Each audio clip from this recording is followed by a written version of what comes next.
아브라함이 바랄 수 없는 중에 바라고 믿었으니 이는 내 후손이 이같으리라 하신 말씀대로 많은 민족의 조상이 되게 하려 하심을 인함이라.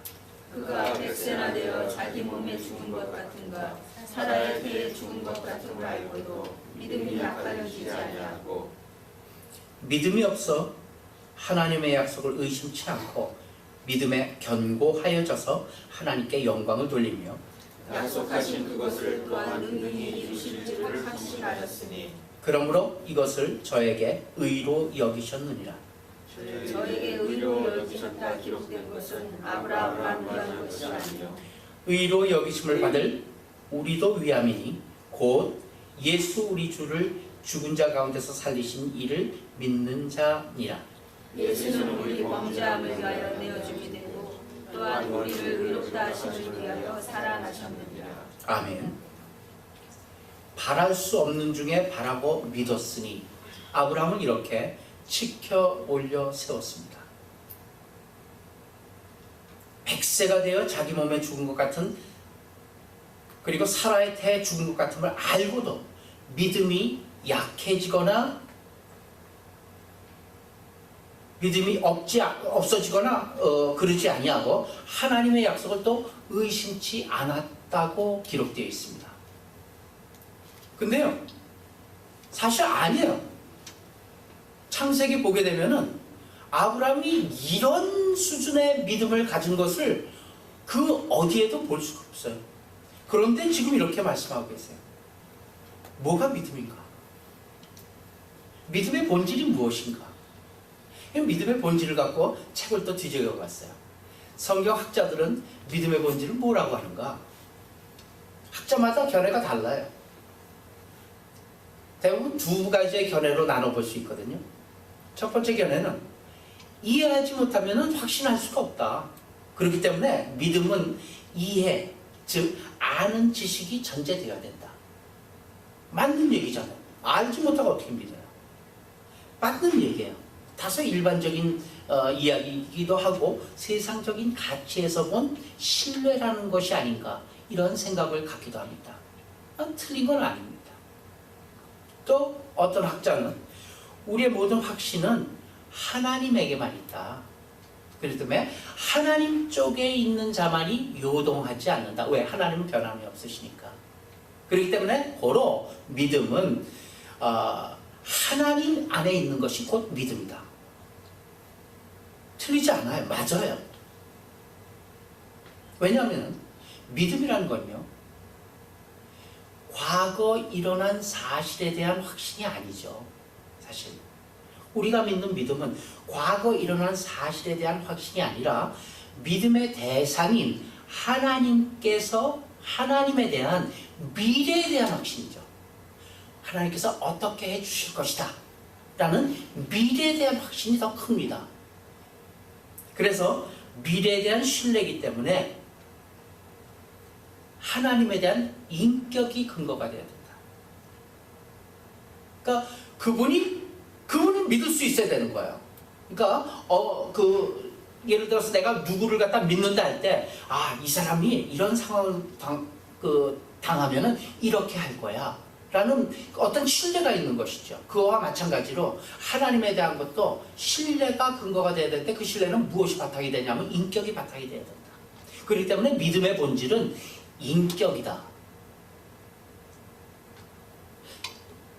더 맞는 것 같아요. 네. 인격의 특징은 무엇입니까? 인격의 특징은 또 여러 가지로 견해가 있을 수 있지만 지정의다, 이렇게 얘기를 합니다. 인격이란 지, 알고, 정, 감정을 갖고 있고, 그리고 의, 어떤 의지를 갖고 있는 그러한 어떤 존재, 그것이 곧 인격이다, 인격체다, 이렇게 이야기할 수 있습니다. 그래서 믿음의 결국은 무엇이냐면은 사실은 하나님을 아는 것이며 하나님 안에 있는 것입니다. 우리 한번 같이 따라하고서 정의를 내려봅시다. 믿음의 결국은 하나님을 아는 것이며 하나님 안에 있는 것이다. 믿음 하나님이 인격이라는 것을 설명할 수 있는 대표적인 구절이 있습니다. 그것이 우리가 너무 잘 아는 창세기 1장 26절. 하나님의 형상으로 우리가 지음을 받았다는 사실입니다. 하나님의 형상에 대해서도 또 구구한 의견이 많이 있습니다. 학자들 사이에 영성이다. 하나님의 형상이란 곧 영성이다. 왜냐? 동물은 영성이 없기 때문에, 동물은 인격이 아니기 때문에, 그렇기 때문에 하나님의 형상은 곧 영성이다. 이렇게 얘기를 합니다. 또 다른 학자들은 통치권이다. 하나님의 형상은 통치권에 두고 있습니다. 이 모든 것을 다스리고 관리하는 그러한 권. 그래서 통치권에 두는 얘기도 있습니다. 그리고 그 중에 하나로서, 하나님의 형상 중에 하나로서 많은 학자들의 대표적인 주장이 인격성을 들고 있습니다. 우리가 하나님의 형상으로 지어졌다. 곧 하나님의 인격을 닮았다는 얘기죠. 동물이 인격이 있지는 않죠. 동물에게는 신앙이 없습니다. 때문에 인격이 없죠. 사람에게만 있는 것입니다. 그런데 그 사람에게 있는 그것이 곧 무엇이냐면 신앙인데, 어떤 믿고자 하는 마음인데 그것이 곧 인격에서부터 발원된 것이다. 그것은 곧 하나님의 형상이요. 하나님의 형상으로 지음받았다는 것은 곧 하나님의 인격을 우리 안에 넣어주셨다는 얘기입니다. 여러 가지 설들을 보면서 제가 믿음을 정리해 갈 겁니다. 오늘은 아주 간단하게, 하나님은 우리를 조종하지 않는다. 왜? 하나님이 인격체시기 때문에. 인격 대 인격의 만남에서는 조정이 있을 수 없죠. 그를 설득하는 한이 있더라도 조종하지는 않습니다. 하나님의 속성이 그렇습니다. 하나님이 우리를 설득하시지 우리를 조종하지는 않습니다. 하나님은 우리에게 인간의 자유의지를 주었다는 얘기죠. 자유의지란 무엇입니까? 자유의지란 독립된 인격이 갖는 결정권입니다. 하나님께서는 다스려라 해서 온 세상 만물을 다스려라 명령으로 주셨죠. 적극적인 책임입니다. 그 명령만 주신 것이 아니라 창세기에 보게 되면 무슨 명령을 또 하나 주셨죠? 먹지 마라. 해서는 안 되는 금령을 주십니다. 그런데 이 모든 명령을 기계적으로 로봇처럼 어떤 조종하듯이 주신 것이 아니라 그 모든 결정을 누구한테 주셨습니까? 우리한테 주셨습니다. 우리를 인격으로 대해 주신다는 얘기입니다. 그렇기 때문에 우리가 해야 되는 것은 결정을 해야 되는 거예요. 결정. 그 결정을 해야 되는 인격적인 책임이 있는 거예요. 하나님께서 우리에게 주신 것입니다. 하나님은 그거를 조종하려고 하지 않습니다. 할 수도 있으시겠죠. 그렇지만 우리 각자를 조종하지 아니하고 우리에게 환경과 여건을 두시고 기다리세요. 우리가 스스로 제 발로 감동되어 올 때까지 기다리세요. 그렇기 때문에 우리의 믿음이란, 하나님을 향한 신앙이란 우리가 깊이 생각하면서 노력하고 결정해야 될 것이 있습니다. 그 중에 대표적인 게 뭐예요? 선악과잖아요. 선악. 사람들이 많이 그래요. 이제 신앙 안으로 들어와서 하나님이 선악과는 왜 만드셔갖고 이렇게 골치 아프게 죄에 대해서 우리가 고민하고 고통하고 또 죄를 회개해야 되고 그 죄를 위해서 부단히도 노력을 해야 됩니까? 그 죄에 대한 간접적인 원인의 제공자가 하나님 아닙니까? 이렇게 얘기합니다.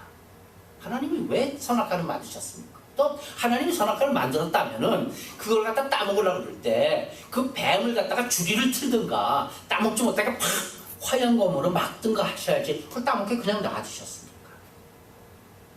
여러분, 선악과는 왜 놔두셨을까? 많은 또 생각을 할 수가 있죠. 그 중에 지금 오늘 인격과 함께 통치권과 함께 한번 생각해 본다면은 선악과는요, 하나님께서 명령이 뭐예요? 모든 피조물을 다 다스리라고 했어요. 그러니까 모든 피조물 중에 으뜸이에요. 다스리라고 했어요. 그렇지만 그러나 최고 통치권자는 아니다. 그것을 하나님께서 우리 인간에게 주시기 위해서 선악을 알게 하는 나무 실과를 놓으셨다는 얘기예요. 다 할 수 있대? 할 수 없는 거 하나가 있다. 그 할 수 없는 것을 복종함으로 순종함으로 하나님 앞에 무릎 꿇는 우리의 모습을 보기를 원했다는 얘기죠. 그러니까 최고 통치권자는 아니다 이 얘기. 그것이 금령으로 선악과를 주신 것이다. 그러므로 우리가 아담이 하와가 먼저 생각했어야 돼. 깊이. 또 많은 질문 중에 하나가 있어요. 하나님의 절대 주권과 인간의 자유의지와의 경계선은 어디입니까? 이런 거 갖고서 또 질문해 옵니다. 많이 생각을 해야 될 문제예요. 하나님의 절대 주권. 그 주권 안에 분명히 우리가 있는데 또한 하나님께서는 우리에게 자유의지를 주었다면 자유의지와 하나님의 절대 주권이 부딪히지 않는가? 이런 생각을 해볼 수 있습니다. 그러나 우선 결론부터 얘기한다면 격이 다르죠. 하나님의 절대 주권과 우리의 자유의지는 부딪히는 것이 아니라 격이 다릅니다. 자유의지를 통해서 우리 스스로를 결정합니다. 내가 오늘 무엇을 먹을까? 짜장면을 먹을까? 짬뽕을 먹을까? 내 마음대로 결정할 수 있어요. 자유의지예요. 우리 스스로를 결정할 수 있어요. 공부하기 싫어. 공부 안 할 수 있어요. 그렇지만 그것이 최종 운명, 최종 판단, 최종 결정은 아니죠. 이런 예를 한번 들어봅시다. 맹모 삼천지교를 통해서 한번 얘기해 볼까요? 맹자의 어머니가 맹자를 키웁니다. 근데 3번이나 집을 옮겨야 됐어요. 그 어머니는 뭡니까? 부모로서의 의지를 가지고 권위를 갖고 있어요. 그렇지만 자녀 자신을 결정하지는 않았어요. 자녀는 공부 안 할 수 있어요. 맹자는 시골 장바닥에서 공부 안 했어요. 장사꾼 노릇을 했어요. 그걸 스스로 할 수 있는 자유의지예요.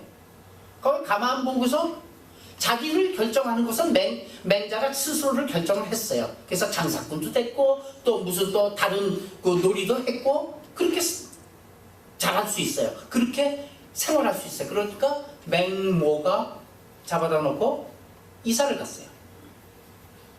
운명은 어머니가 결정했어요. 결국은 맹자가 뭐가 돼요? 학자가 돼요. 마찬가지예요. 하나님의 결정과 하나님의 계획과 하나님의 섭리의 선을 넘을 수는 없어요. 그러나 스스로를 결정할 수는 있어요. 그 때문에 격이 다르죠.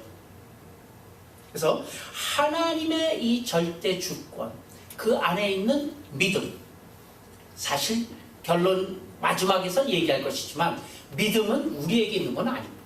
사실 믿음은 믿음 좋기는 누가 믿음이 좋냐면요, 하나님 편인 믿음이 좋은 거예요. 아브라함의 경우를 갖다가 제가 증명해 드리겠습니다. 하나님이 우리를 돌아오게 합니다. 결국은 돌아오게 합니다. 그렇지만 강제적으로 코 끌어갖고 코 꿰서 돌아오게 하진 않습니다. 여러 가지 여건을 통해서 맹모가 이사 가듯이 결국은 맹자가 되게 만듭니다. 그것을 오늘은 아브라함의 경우에서 살펴보기를 원합니다. 첫 번째, 바라봄의 법칙. 타락한 인간, 우리 원제서부터 얘기했듯이 타락한 인간은 태어날 때부터 강한 고집을 갖고 태어납니다. 무엇이든 자기 중심으로 생각하죠. 그리고 자기 생각대로 판단하고 결정하고 자기 중심으로 살아갑니다. 누구나 마찬가지입니다. 그렇기 때문에 하나님 앞에 헌신하고 하나님 중심으로 살아가는 그 신앙의 자세가 되기까지는 무척 오랜 세월이 걸린다는 사실. 금세 우리가 만세 부를 수 없다는 사실. 그것을 오늘 아브라함을 통해서 보게 됩니다. 내 자아라는 우상이 깨지고 하나님 앞에 순종할 때까지 하나님께서는 우리 삶에 제일 먼저 주신 게 뭐냐면 깊은 좌절입니다. 실패를 주시고 시련이라는 방법을 통해서 온전히 하나님만 바라보게 하십니다. 그것이 하나님께서 우리에게 주시는 바라봄의 법칙입니다. 아브라함에게 큰 일을 맡기시기 전에 먼저 하나님께서는 우선 바라봄의 법칙을 가르쳐 주십니다. 그것이 아브라함을 소개하는 창세기 12장서부터 나오게 되는 먼저 동서남북을 바라보라 하십니다. 아브라함아, 너는 눈을 들어 너의 보이는 동서남북을 바라보라. 바라보는 땅을 내가 내게 주리라 합니다. 아브라함 바라봐야죠. 쭉 봐야죠. 가나안 땅을 바라보면서 막연하게나마 소망을 갖게 됩니다. 그 뒤에 또 아브라함에게 나타나신 하나님께서는 뭐라 그래요? 하늘에 별을 세봐라. 땅에 모래를 한번 봐라. 바라보게 합니다. 그러면서 뭐라 그래? 네 자식을 저렇게 하늘의 별과 같이 땅의 모래와 같이 많이 줄 것이다. 지금 자식 한 명도 없는데 바라보게 하십니다. 소망하게 하십니다. 처음에는 막연하죠. 아이고. 그래서 사라도 웃고 아브라함도 웃지 않습니까? 그 웃음은 뭐예요? 비웃음이에요. 하나님 앞에서 웃기는 소리 하시네. 그거예요 사실. 그게 아브라함의 믿음이었어요. 바라보고 무슨 한 명이라도 좀 줘보셔? 이런 얘기죠. 모래는 고사하고 하늘의 별은 고사하고. 하나님께서 하시는 일을 보면은 아브라함을 통해서도 마치 그림 그리시는 것 같아요. 우리가 그림 그릴 때 보면은 맨 처음에 어떻게 돼요? 도화지에다 하얀 도화지에다 밑그림 그리잖아요. 밑에다가 이제 연필로 좀 지우기도 하면서 이렇게 한번 아웃라인 같은 걸 그려놓고서 하나하나씩 색을 입혀서 결국은 그림을 완성하듯이 하나님께서는 먼저 밑그림을 그리게 하시는데 그 밑그림이 뭐냐면 바라보게, 뜬금없이 바라보게 하시는 거예요. 하나님의 준비하시는 손길입니다. 그러면 그럴 때마다 또 아브라함은 그걸 바라보고만 있냐면 그렇지는 않아요. 막연해갖고 막연 자시할 때가 많았어요.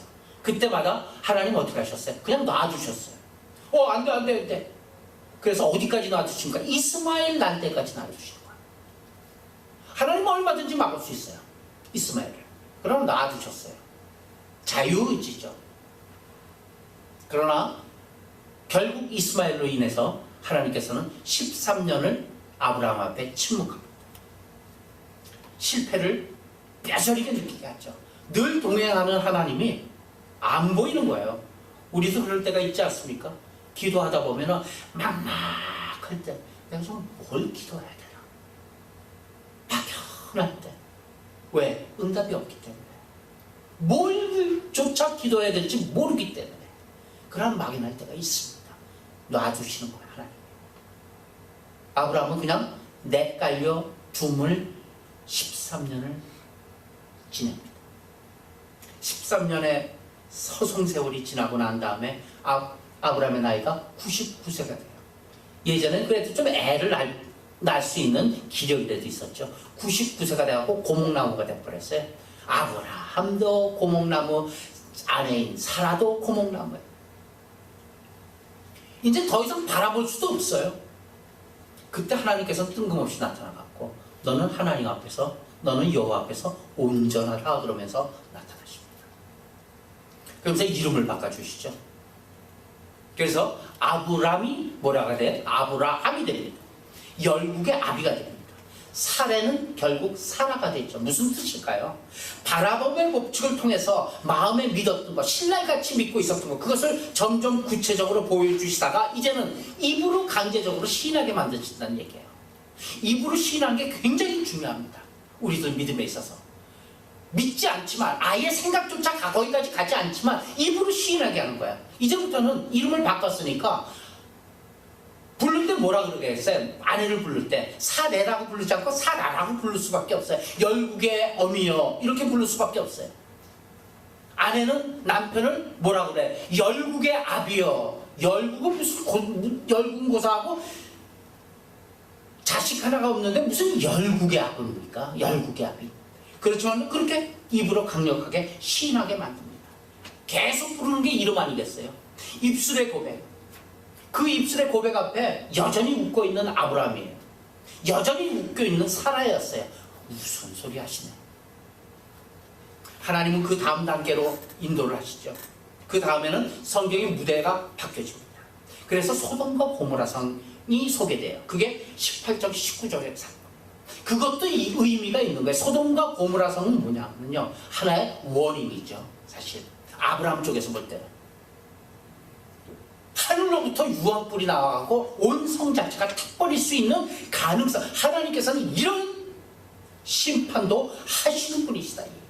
무소불위의 권력을, 무소불위의 능력을 갖고 계신 하나님이라는 걸 알게 하기 위해서 소돔과 고모라 성이 소개해야 됩니다.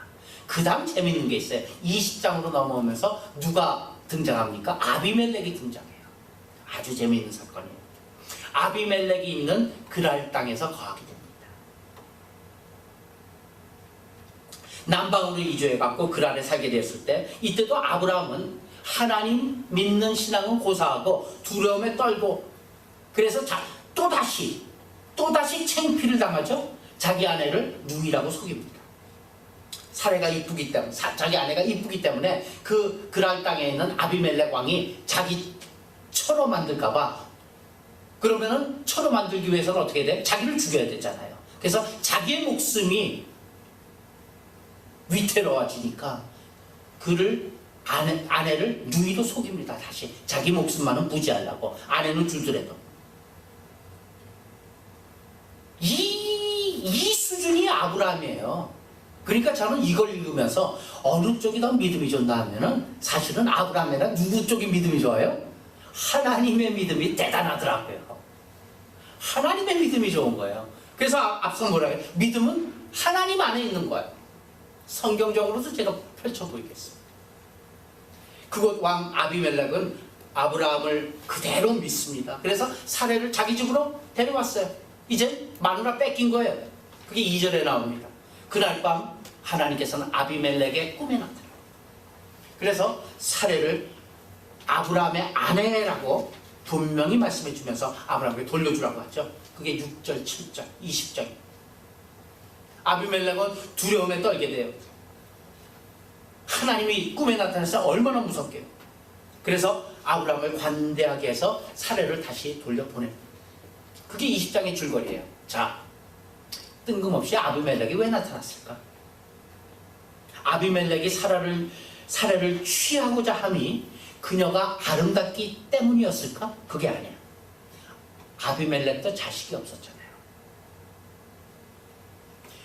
그는 자기 아내와 그리고 여종들에게서 수고했지만 자식이 없었어요. 거기도. 그래서 아비멜렉은 마침내 예쁜 사례가 보이길래, 또 그 오랍이라 그러길래 서로 부부관계가 아니니까 데려다가 어떻게 자식을 한번 낳아볼까, 이렇게 기대해서 사례를 데려온 거예요. 이제 문제는 왜 하나님께서 이 아비멜렉과의 만남을 주셔놔야 됩니다. 다시 한번 신앙의 결함, 신앙의 수치를 만 세상에다 노출시켰느냐는 얘기예요. 아브라함의 그 신앙을. 다시 말하면 하나님과 아브라함의 여정 가운데 갑자기 등장한 이 아비멜렉과의 만남이, 다시 얘기하면 창세기 20장이 우리에게 주는 의미가 무엇이냐는 얘기죠.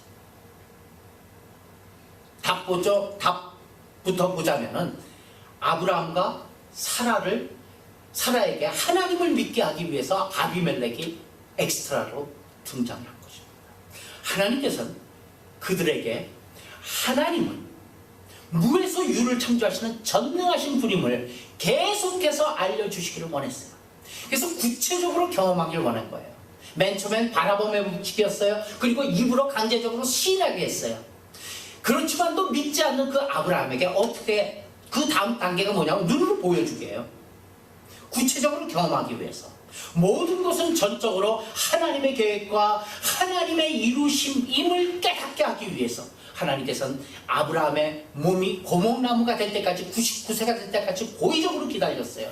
전혀 자식을 생산할 수 없을 그때까지 고의적으로 기다리신 후에, 그 침묵의 기간 13년이 지난 후에 마침내 아비멜렉을 통해서 그 현장을 보게 하신 것입니다. 마치 신약의 예수 그리스도께서 죽은 나사로를 살릴 때도 바로 가서 살리셨습니까? 아니죠. 3일이 지나서 죽고 썩어서 냄새날 때까지 예수님 고의적으로 안 가고 딴 데 돌아다니셨어요. 일부러 확실히 모든 사람이 볼 때도 분명히 나사로는 죽었다 라는 모든 사람의 생각이 죽었다고 생각될 때까지 고의적으로 기다리십니다. 마찬가지 하나님께서는 아브라함의 몸에서 가능성이라고는 0%, 가능성은 전혀 없을 때까지 고의적으로 기다리십니다. 하나님의 약속을 행연하고 비웃고 있던 그들에게 갑작스럽게 아비멜렉은 등장합니다. 그는 사실 아브라함의 신앙의 여정 속에서 직접적인 관계의 인물 아니에요. 아비멜렉은 여기에 20장에서 잠깐 등장했다가 없어져 버려요. 그러나 하나님께서는 이 같은 사건을 통해서 생각하게 하시고 깨닫게 하시고 그 다음에 기도하게 하시는, 그래서 믿음과 확신의 경험을 갖게 하시는 놀라운 역사를 이루신다는 사실입니다. 결국은 하나님의 그 믿음이 아브라함을 아브라함 되게 만드는 것입니다. 그래서 아브라함에게 강제적으로 기도하게 합니다. 이제 그가 너를 위해 기도할 것이다. 그때 이 아비멜렉에게 자식이 생기게 됩니다. 우리 삶 속에서도 마찬가지예요. 뜻하지 않은 어떤 사건들이 생길 때가 있어요. 전혀 일이 안 풀릴 때가 있어요. 우리는 당황하게 되죠. 피할 길을 찾기도 합니다. 한편으로는 억울함을 호소하기도 합니다. 변명을 늘어놓기도 합니다. 여러 가지 이 사건의 이유를 다른 곳에서 찾기 일쑤입니다. 그 일반적인 우리의 모습 아닙니까? 아브라함이 그랬듯이.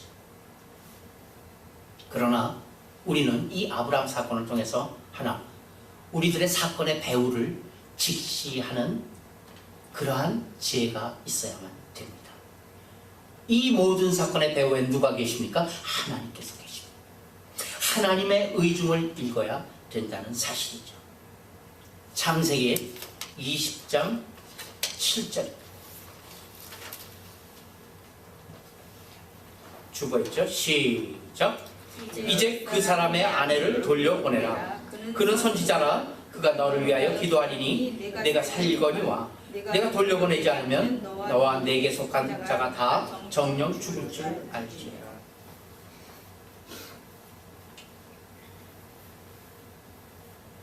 아비멜렉은 이방인이에요. 사실은 하나님 몰라요. 그렇지만 하나님께서 그를 통해 하나님은 말씀하셨어요. 기도하라. 아브라함에게도 말합니다. 기도하라. 뭘 기도할 거야? 아브라함이 애 달라고 기도할 거 아니겠습니까?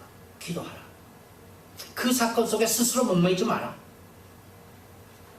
태문을 열고 닫는 것도 하나님이심을 기도해봐라, 이 얘기야. 한번 해봐라. 믿지 않아도. 그렇게 기도합니다. 아브라함은 지가 원해서 기도한 거예요? 아니잖아요. 다 하나님께서 그러한 사건 주시고 그런 환경 주셔서 기도하지 않고는 할 수 없을 그 코너까지 몰아놓고 기도하게 하셔요. 바라봄도 마찬가지예요. 입으로 시인한 것도 마찬가지예요. 그러지 않고선 할 수 없게끔 그렇게 이름을 바꿔놓고서 이 지은 이름으로 새로 불러라 하시는 것과 마찬가지예요. 태문을 열고 닫는 것이 하나님이시다. 그가 믿고 기도했을까요? 그가 믿고 기도했을까요? 아니요. 기도하라니까 기도한 거야. 실제로 본인도 불신하고 있는 부분이에요. 그렇기 때문에 웃었어요. 자신에게도 하늘의 별과 땅의 모래와 같이 자식이 있을 거다 웃었어요. 아브라함은. 그렇지만 반강제적으로 아비멜렉 앞에서 기도해야 된다니까 할 수 없이 기도합니다. 그것이 17, 18절 시작. 아브라함이 하나님께 기도하며 하나님이 아비멜렉과 그 아내와 여종을 치료하사 생산케 하셨으니 여호와께서 이왕에 아브라함의 아내 사라의 연고로 아비멜렉의 집 모든 태를 닫습니다. 애 못 나게 한 것도 사실은 이 아비멜렉 집에 애 못 나게 한 것도 아브라함 때문에 못 나게 했다고 지금 결론을 얘기하고 있잖아요. 그거 왜 그래? 아비멜렉은 사실은 선의의 피해자예요. 아무 문제가 없었는데 하나님께서 태를 닫았어요. 왜? 열국의 아브라함을 아브라함 만들기 위해서.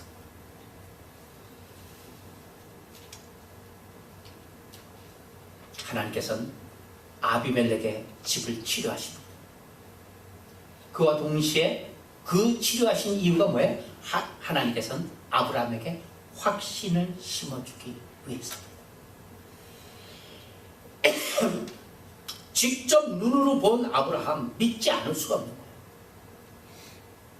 불 보는 것처럼 확실해진 거예요.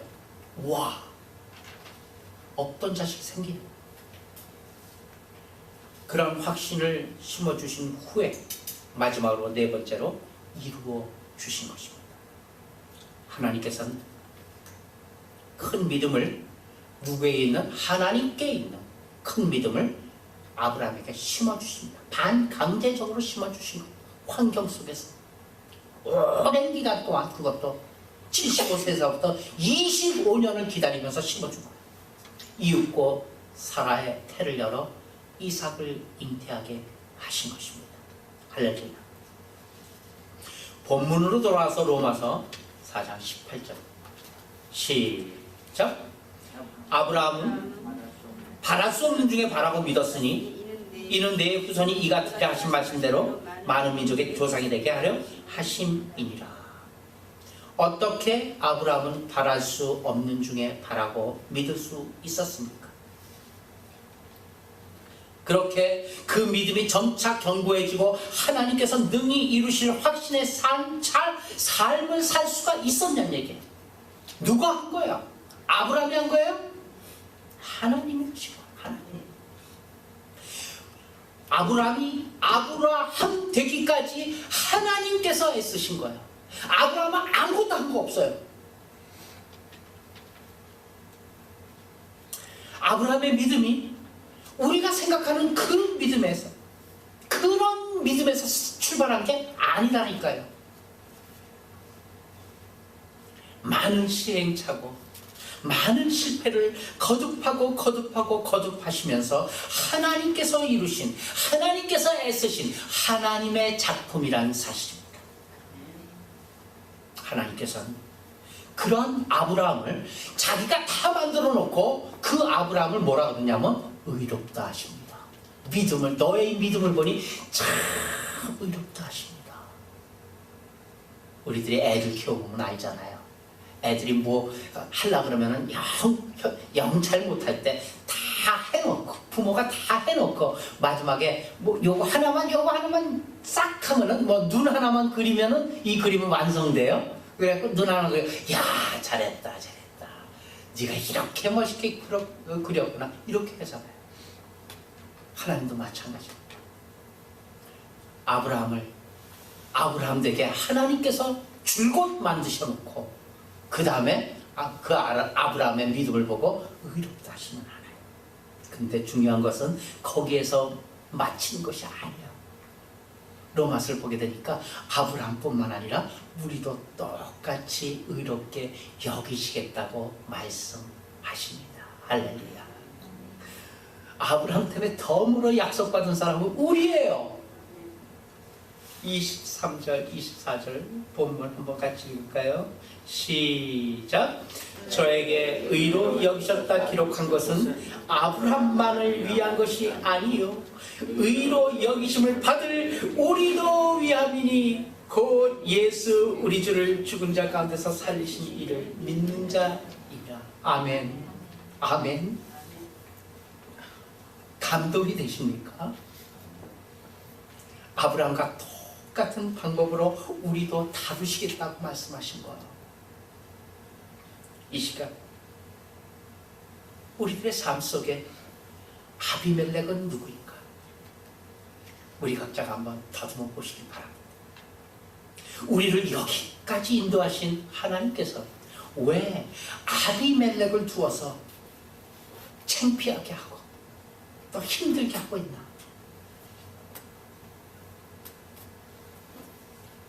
아비멜렉이 결코 우리의 문제가 아닙니다. 문제는 아비멜렉을 통해서 바라봐야 할 나와 하나님과의 관계가 문제일 것입니다. 하나님께서는 아비멜렉을 통해 주시는 음성이 우리의 관심을 모아야 하는 것입니다.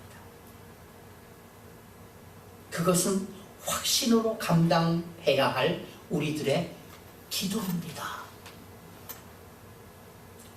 아브라함이 불신의 벽 앞에 엎드려 기도하였듯이 우리도 우리의 불신의 벽인 아비멜렉을 기도해야 할 것입니다. 하나님께서는 불신의 태를 닫으시고 확신과 소망의 태를 여실 것을 믿으시길 바랍니다. 마침내 아브라함은 아들 이삭을 통해 하나님의 모든 약속을 받아 영혼이 잘되고 범사가 잘되고 강건하고 생명을 얻되 넘치게 얻는 믿음의 조상이 되고 말았던 것입니다. 하나님께서 하셨습니다.